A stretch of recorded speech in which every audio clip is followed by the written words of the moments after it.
Good morning friends. आज हम सामान्य विज्ञान की विगत वर्षों में आए हुए प्रश्न पत्रों को शामिल करेंगे।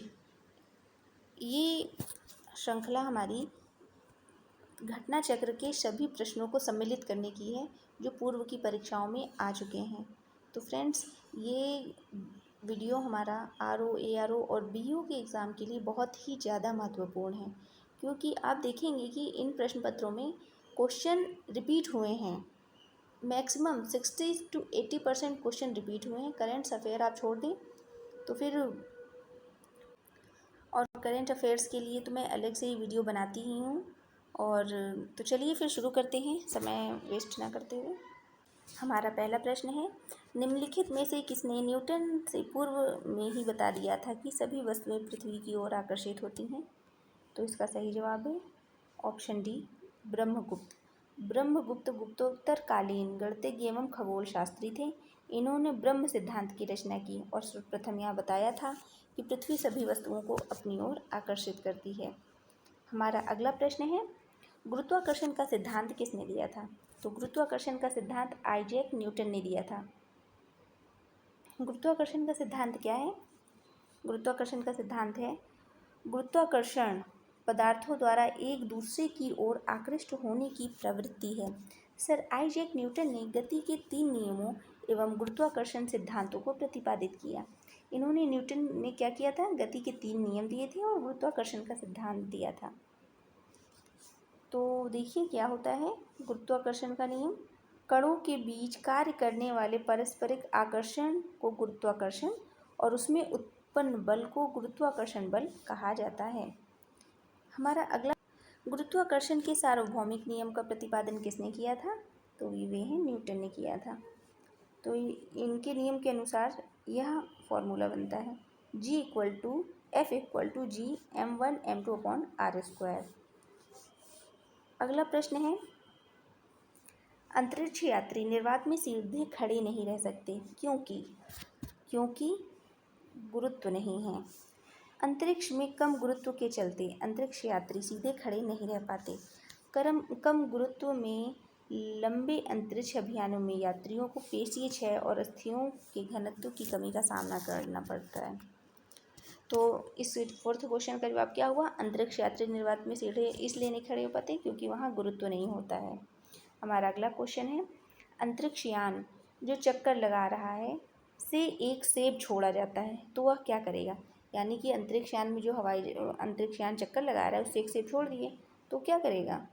वो अंतरिक्ष यान के साथ साथ उसी गति से गतिमान होगा, क्योंकि न्यूटन ने बताया है कि अगर हम गति अवस्था में हैं तो फिर बॉडी कोशिश करती है कि हम गति की अवस्था में ही रहें, तो इसीलिए जब हम कोई सेब छोड़ेंगे तो वह गतिमान अवस्था में ही रहेगा। अगला प्रश्न है, पीसा की झुकी हुई मीनार गिर नहीं जाती क्योंकि इसका ऑप्शन डी सही है, गुरुत्व केंद्र से जाने वाली ऊर्ध्वाधर लाइन तल के अंदर है। जो गुरुत्व केंद्र होता है वही उसको बैलेंस किए रहता है और उसका गुरुत्व केंद्र ऊपर की ओर ना होकर के जितना वो मुड़ी है वो ज़मीन के अंदर है, इस वजह से वह गिरती नहीं है।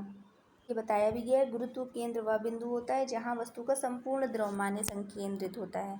कोई भी वस्तु तब तक स्थिर रहती है जब तक गुरुत्व केंद्र से जाने वाली ऊर्ध्वाधर रेखा उसके तल से होकर गुजरती है।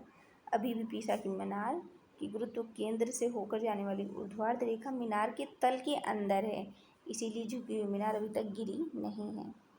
हमारा अगला प्रश्न है, यदि पृथ्वी और सूर्य की दूरी जो है उसके स्थान पर दुगनी होती, यानी पृथ्वी और सूर्य की जो दूरी है वह दुगनी हो जाती, तो सूर्य द्वारा पृथ्वी पर गुरुत्वाकर्षण बल जो पड़ता वह क्या होता? तो वह क्या होता? अब जितना है उसका चौथा भाग होता। जब दूरी बढ़ जाएगी तो गुरुत्वाकर्षण बल भी तो थोड़ा कम हो जाएगा।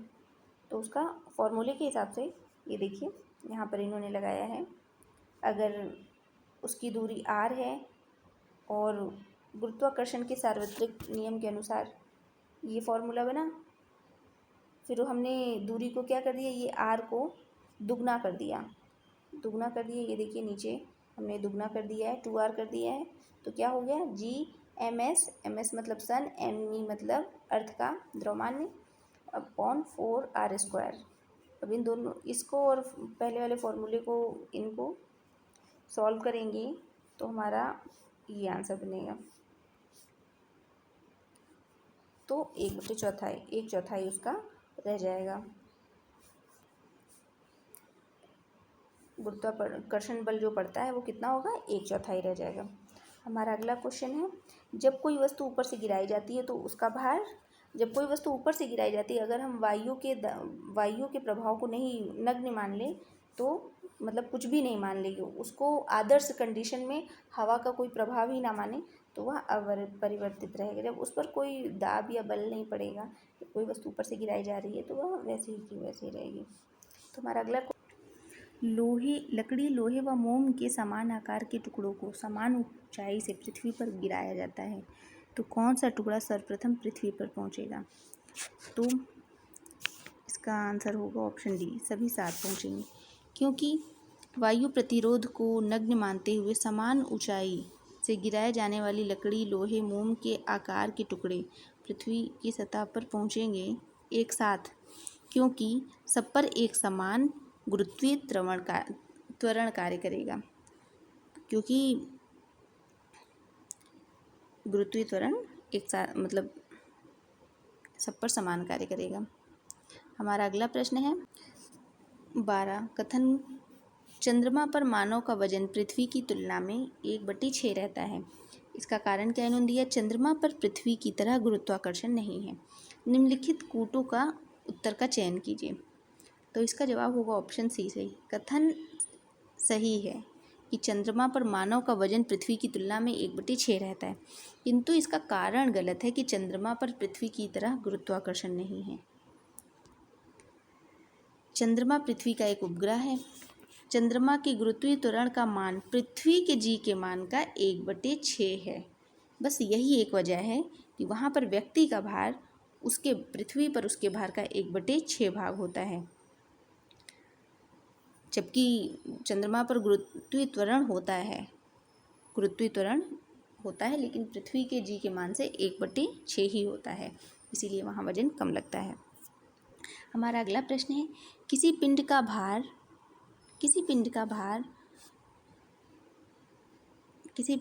भार पृथ्वी तल पर सब जगह समान होता है, ध्रुवों पर सर्वाधिक होता है, विषुवत रेखा पर अधिक होता है, कि मैदान के अपेक्षा पहाड़ों पर अधिक होता है। तो इसका जवाब होगा ऑप्शन बी होगा, ध्रुवों पर सर्वाधिक होता है पिंड का भार, क्योंकि गुरुत्वीय त्वरण का मान भूमध्य रेखा पर सबसे कम और ध्रुवों पर सबसे अधिक होने का कारण पिंड का भार भूमध्य रेखा पर नहीं, ध्रुवों पर सर्वाधिक होता है, क्योंकि द्रव्यमान्य इंटू गुरुत्वीय त्वरण के गुणनफल के बराबर होता है पिंड का भार, और ध्रुवों पर सर्वाधिक होता है। हमारा अगला क्वेश्चन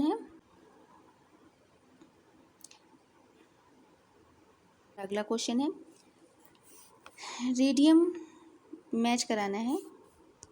तो रेडियम का आविष्कार मैडम क्यूरी ने किया था, और पेंसिलिन का अलेक्जेंडर फ्लेमिंग। तो इससे ऑप्शन ए सही, और एक्सरे का डब्ल्यू एरोजन चेचक का एडवर्ड जेनर ने किया था।